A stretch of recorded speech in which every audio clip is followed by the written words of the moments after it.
내 주께 회개한 영혼은 생명수 가운데 젖었네.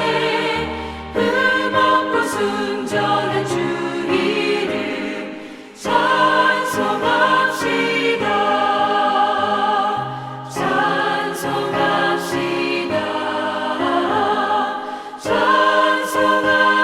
찬송합시다. 내 죄를 씻으신 주 이름 찬송합시다.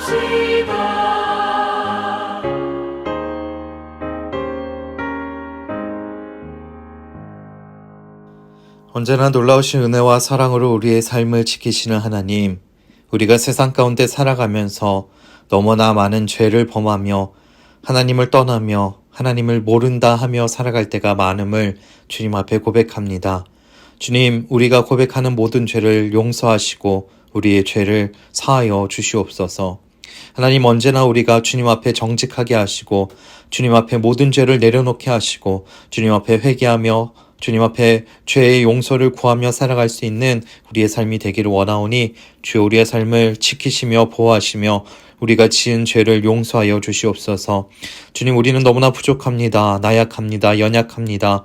그러기에 죄에 쉽게 넘어지고 쓰러집니다. 하지만 주님, 우리가 세상 속에서 주님을 더욱 의지하게 하시고 하나님만 바라보게 하시고 우리가 죄를 지었다면 즉각 회개하게 하시고 오직 주님의 용서를 구하며 살아갈 수 있는 우리의 삶이 될 수 있도록 함께하여 주시옵소서. 언제나 우리의 죄를 용서하시고 우리를 구원해 주시는 우리 주 예수 그리스도의 이름으로 기도드립니다. 아멘. 오늘 우리에게 주신 하나님의 말씀은 에스라 9장 1절로 15절 말씀입니다. 이 일 후에 방백들이 내게 나와 가로되 이스라엘 백성과 제사장들과 레위 사람들이 이 땅 백성과 떠나지 아니하고 가나안 사람과 헷 사람과 브리스 사람과 여부스 사람과 암몬 사람과 모압 사람과 애굽 사람과 아모리 사람의 가증한 일을 행하여 그들의 딸을 취하여 아내와 며느리를 삼아 거룩한 자손으로 이방 족속과 서로 섞이게 하는데 방백들과 두목들이 이 죄에 더욱 으뜸이 되었다 하는지라. 내가 이 일을 듣고 속옷과 겉옷을 찢고 머리털과 수염을 뜯으며 기가 막혀 앉으니 이에 이스라엘 하나님의 말씀을 인하여 떠나는 자가 이 사로잡혔던 자의 죄를 인하여 다 내게로 모여오더라. 내가 저녁 제사 드릴 때까지 기가 막혀 앉았더니 저녁 제사를 드릴 때에 내가 근심 중에 일어나서 속옷과 겉옷을 찢은 대로 무릎을 꿇고 나의 하나님 여호와를 향하여 손을 들고 말하기를 나의 하나님이여 내가 부끄러워 낯이 뜨뜻하여 감히 나의 하나님을 향하여 얼굴을 들지 못하오니 이는 우리 죄악이 많아 정수리 넘치고 우리 허물이 커서 하늘에 미침이니이다. 우리의 열조 때부터 오늘까지 우리 죄가 심함에 우리의 죄악으로 인하여 우리와 우리 왕들과 우리 제사장들을 열방 왕들의 손에 붙이사 칼에 죽으며 사로잡히며 노략을 당하며 얼굴을 부끄럽게 하심이 오늘날 같으니이다. 이제 우리의 하나님 여호와께서 우리에게 잠깐 은혜를 베푸사 얼마를 남겨두어 피하게 하신 우리를 그 거룩한 처소에 박힌 목과 같게 하시고 우리 눈을 밝히사 우리로 종로를 타는 중에서 조금 소성하게 하셨나이다. 우리가 비록 노예가 되었사오나 우리 하나님이 우리를 그 복역하는 중에 버리지 아니하시고 바사 열왕 앞에서 우리로 긍휼히 여김을 입고 소성하여 우리 하나님의 전을 세우게 하시며 그 퇴락한 것을 수리하게 하시며 유다와 예루살렘에서 우리에게 우를 주셨나이다. 우리 하나님이여 이렇게 하신 후에도 우리가 주의 계명을 배반하였사오니 이제 무슨 말씀을 하오리이까. 전에 주께서 주의 종 선지자들로 명하여 이르시되 너희가 가서 얻으려 하는 땅은 더러운 땅이니 이는 이방 백성들이 더럽고 가증한 일을 행하여 이 가에서 저 가까지 그 더러움으로 채웠음이라. 그런즉 너희 여자들을 저희 아들들에게 주지 말고 저희 딸을 너희 아들들을 위하여 데려오지 말며 그들을 위하여 평강과 형통을 영영히 구하지 말라. 그리하면 너희가 왕성하여 그 땅의 아름다운 것을 먹으며 그 땅을 자손에게 유전하여 영원한 기업을 삼게 되리라 하셨나이다. 우리의 악한 행실과 큰 죄로 인하여 이 모든 일을 당하였사오나 우리 하나님이 우리 죄악보다 형벌을 경하게 하시고 이만큼 백성을 남겨주셨사오니 우리가 어찌 다시 주의 계명을 거역하고 이 가증한 일을 행하는 족속들과 연혼하오리이까. 그리하오면 주께서 어찌 진노하사 우리를 멸하시고 남아 피할 자가 없도록 하시지 아니하시리이까. 이스라엘 하나님 여호와여, 주는 의롭도소이다. 우리가 남아 피한 것이 오늘날과 같사옵거늘 도리어 주께 범죄하였사오니 이로 인하여 주 앞에 한 사람도 감히 서지 못하겠나이다. 아멘. 오늘 우리가 함께 나눈 본문의 말씀을 가만히 들여다보면 이스라엘 백성들에게 있어서 가장 중요했던 사건 한 가지가 등장을 합니다. 그것은 이스라엘 백성들뿐만이 아니라 우리들 가운데도 동일하게 중요하게 여기는 사건이죠. 그것이 바로 무엇이냐면 결혼에 관한 문제입니다. 부끄럽지만 제가 아직 결혼을 하진 않아서 결혼에 대해서 정확하게 알지 못하고 결혼에 대해서 제가 이렇게 말씀을 나누는 게 약간은 부끄러움이 있지만 이 결혼이 굉장히 중요하다라는 것이죠. 왜냐하면 결혼은 삶과 진리와 공동체를 공유하는 것이기 때문입니다. 다시 말해서 이 결혼이 태초에 하나님께서 남자와 여자가 서로 가정을 이루어서 살게 하신 것을 허락하신 것에서부터 시작을 하고 있는 것입니다. 이 결혼은요, 가벼워서도 안 되고 굉장히 중요하게 여겨야 되는 이제 문제가 바로 이 결혼에 관한 일이죠. 배우자를 고를 때에도 우리가 배우자의 외모나 스펙이나 또는 조건들을 바라보게 됩니다. 근데 우리들에게 있어서 가장 중요한 조건이 무엇일까요? 바로 믿음을 가지고 있냐가 가장 중요한 조건이 돼야 한다라는 것이죠. 결혼은 경건한 가정의 기초가 되는 것입니다.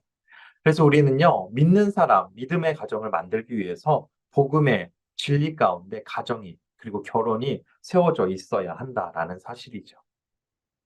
왜 이스라엘 백성들 가운데 이 결혼이 중요했냐면 하나님께서 하신 명령 가운데 이방인들과 결혼하지 말라는, 이방인들에게 장가 들지 말라는 그런 율법이 있었기 때문입니다.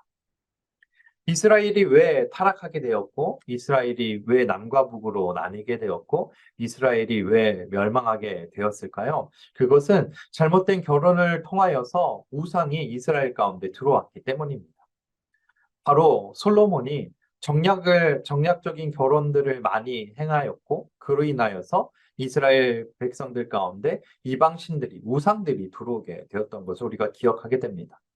그리고 그 우상을 통하여서 그 이방 신들을 통하여서 남과 북으로 남유다와 북이스라엘로 나뉘어지게 되었고 결국에는 그 우상 숭배하는 것으로 인하여서 이스라엘이 멸망하게 되는 것을 보게 되었던 것이죠.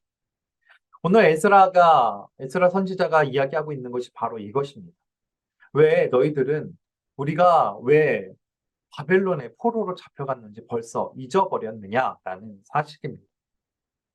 이스라엘 백성들은요, 바벨론의 포로로 잡혀갔다가 이제는 다시 예루살렘으로 돌아와 성전을 재건하는 위치에, 상황에 놓여 있었습니다. 그런데요, 에스라에게 들려온 이야기는 무엇이냐면 1절 말씀에, 1절과 2절 말씀에 이렇게 기록이 되어 있습니다. 이 일 후에 방백들이 내게 나와 가로되 이스라엘 백성과 제사장들과 레위 사람들이 이 땅 백성과 떠나지 아니하고 가나안 사람과 헷 사람과 브리스 사람과 여부스 사람과 암몬 사람과 모압 사람과 예곱 사람과 아모리 사람의 가증한 일을 행하여 그들의 딸을 취하여 아내와 며느리를 삼아 거룩한 자손으로 이방 족속과 서로 섞이게 하는데 방백들과 두목들이 이 죄에 더욱 으뜸이 되었다 하는지라. 이스라엘 백성들 가운데 지금 다시 한번 예전과 같은 그런 죄가 들어오고 있음을 이제 에스라가 알게 되었던 것이죠. 그리고 에스라는 그곳에 그 일로 인하여서 너무나 괴로워하였습니다. 그 괴로움은 속옷과 겉옷을 찢고 머리털과 수염을 뜯으며 기가 막혀 했다라고 하고 있죠. 자신의 옷을 찢고 수염을 밀고 머리를 깎은 후에 너무나 허망하여서 가만히 성전에 앉아 있다가 저녁에 제사 드릴 그 시간까지 앉아 있다가 그 모습 그대로 하나님 앞에 제사를 드리고 하나님 앞에 손을 들고 기도하고 간구하고 있는 것이죠. 회개는요, 부끄러움을 아는 사람이 회개를 할 수가 있습니다. 지금 에스라는요, 하나님 앞에 너무나 부끄러움을 알고 있었습니다. 그래서 제사장이 분명히 갖추어야 된 에봇을 다 찢어버리고 하나님 앞에 너무나 창피한 모습으로 서 있는 것이죠. 그리고 하나님 앞에 얼굴을 들지 못할 정도로 창피하고 부끄러워했습니다. 그리고 그때 에스라는 하나님을 향하여서 회개를 선언하고 선포하고 있는 것이죠. 우리들은요, 염치가 있어야 합니다. 이 염치는 무엇이냐면 결백하고 정직하며 부끄러움을 아는 마음이 바로 염치인 것이죠. 우리는요, 세상 속에서 살아갈 때도 염치 없이 살아가지 않고 정말 염치를 가지고 살아가고 있는데 주님 앞에서 우리 또한 이 염치를 가지고 살아가야 한다라는 것이죠. 다시 말해, 부끄러워할 줄 알고 우리의 죄를 부끄러워하며 죄를 하나님 앞에 회개하며 내려놓으며 하나님 앞에 모든 것을 맡겨드리고 하나님의 용서를 구하는 회개라는 그리고 죄에서 떠나서 온전히 하나님의 품 안에 살아가겠다라는 다짐을 하며 살아가는 게 우리들의 모습이 되어야 합니다. 또한 하나님을 두려워할 줄 아는 사람이 회개를 할 수 있습니다. 이방인과 결혼하는 것은 율법이 금하고 있는 일이었습니다. 그런데 이스라엘 백성들과 방백들은요, 이 율법에 둔감했습니다. 왜 둔감했을까요?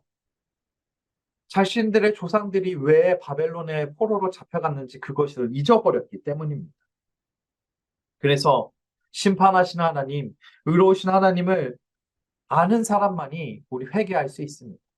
내가 이방 사람들과 결혼함으로 하나님이 정해놓으신 율법을 어김으로 나에게 어떤 재앙이, 어떤 벌이 떨어질지, 하나님께서 나를 어떻게 심판하실지 아는 사람이 하나님 앞에 엎드리는 것이고요. 하나님 앞에 회개할 수 있는 것입니다. 사랑하는 여러분, 우리는요, 회개하는 삶을 살아가야 합니다. 지금 에스라 선지자가 왜 탄식하고 왜 낭망하고 왜 슬퍼하고 왜 하나님 앞에 허망하게 회개하며 간구하며 나아가고 있냐면 이스라엘 백성들이 회개할 줄 모르고 있었기 때문이다라는 것이죠. 자신들의 선조들의 죄를 동일하게 반복하고 있었기 때문입니다. 사랑하는 여러분, 우리는요, 회개하는 삶을 살아갈 수 있기를 바랍니다. 회개는 무엇일까요? 이제 하나님 앞에 나의 죄를 내어놓고 죄에서 떠나 동일한 죄를 범하지 않고 오직 하나님의 사람으로 살아가겠다라고 결단하는 것이 회개입니다. 우리가 부끄러움을 알고 하나님을 두려워함으로 우리가 죄에 민감하게 반응하여서 회개하는 삶을 살아갈 수 있기를 바랍니다. 그래서 우리 사랑하는 개봉교회 모든 구역 식구들 모두가 하나님 앞에 회개함으로 정결한 삶을 살아갈 수 있기를 소망합니다. 기도하겠습니다. 사랑이 많으신 하나님, 에스라 선지자가 성전을 건축하던 가운데 이스라엘 방백들이 이방 사람들과 통혼한다는 이야기를 듣고 자신의 옷을 찢고 수염을 밀고 머리를 밀고 허망하게 앉아 부끄러운 마음으로 하나님 앞에 회개하며 나아갔던 것을 우리가 기억합니다. 또한 하나님의 심판을 두려워함으로 하나님 앞에 회개했던 것을 우리가 기억합니다. 하나님, 우리들이 세상을 살아가다가 죄를 짓게 된다면 우리를 부끄럽게 하시고 하나님을 두렵게 하셔서 우리가 하나님 앞에 죄를 회개하며 죄를 고백하며 죄에서 떠나 하나님 안에 거하며 살아갈 것을 다짐하는 우리의 삶이 될 수 있도록 함께 하시고 역사하여 주시옵소서. 언제나 주님께서 우리와 함께 해주실 것을 믿으며 우리 주 예수 그리스도의 이름으로 기도드립니다. 아멘. 결단과 기도로 함께 기도하도록 하겠습니다. 하나님, 영적으로 둔감하여 쉽게 범죄했던 이스라엘 백성처럼 우리 또한 쉽게 범죄하고 또 반복하였던 것을 회개합니다. 죄를 죄로 알고 부끄럽게 여기며 공의로우신 하나님을 알고 두려워할 줄 알게 하소서. 다시 한번 통회하오니 우리의 죄를 용서하소서. 아멘. 하늘에 계신 우리 아버지여, 이름이 거룩히 여김을 받으시오며 나라의 임하옵시며 뜻이 하늘에서 이룬 것 같이 땅에서도 이루어지이다. 오늘날 우리에게 일용할 양식을 주옵시고 우리가 우리에게 죄 지은 자를 사하여 준 것 같이 우리 죄를 사하여 주옵시고 우리를 시험에 들게 하지 마옵시고 다만 악에서 구하옵소서. 대개 나라와 권세와 영광이 아버지께 영원히 싸움나이다. 아멘.